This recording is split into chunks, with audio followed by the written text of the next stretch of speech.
Sextortion. It's a word you've likely heard in recent months. In fact, Governor Cuomo is trying to outlaw it here in New York State. Yeah, he wants to make anyone who is convicted of blackmailing or threatening to blackmail someone with sexually explicit material a sex offender.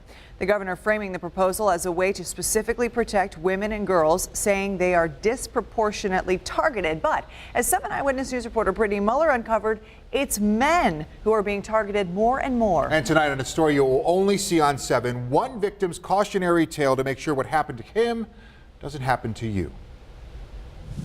It was a friendly conversation, somebody to talk to. We're keeping his identity hidden for his protection, but this man, who we'll call Steve, fell victim to a type of blackmail called sextortion. It involves coercion using sexual images or videos to extort money or sexual favors from someone. For Steve, it all started 10 years ago on Yahoo Messenger when he received a friendly message from someone in the Philippines. 3 to 4 years later, it was to the point of pictures.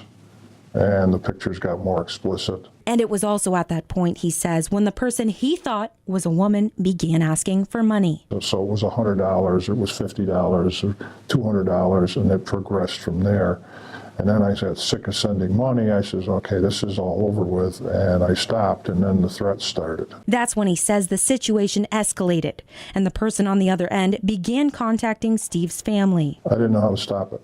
So you start sending money again because that's what they wanted, because the threats got worse and worse and worse. Steve says he sent more than $4,000. Of course, you're embarrassed at this point. You don't want to tell anybody about it. You're just trying to stop it. Finally, last November, Steve came into contact with Terry Evans, a cybersecurity expert and CEO of Cyber Sleuth Investigations, which is based here in Western New York. Exchange of information, and they think, well, here's a pretty face, and they're talking to the person, and it turns out it's a male group, gangs, organizations operating overseas. Evans says he's seen an increase of perpetrators targeting men who have a family, a public position, a reputation. These overseas gangs are spending time and money on research so that when they do these turnarounds, and again, primarily men, they can quickly add to the revenue stream. Evans says male victims are less of a time investment than women, who often require more time to establish trust. Extortion is about money.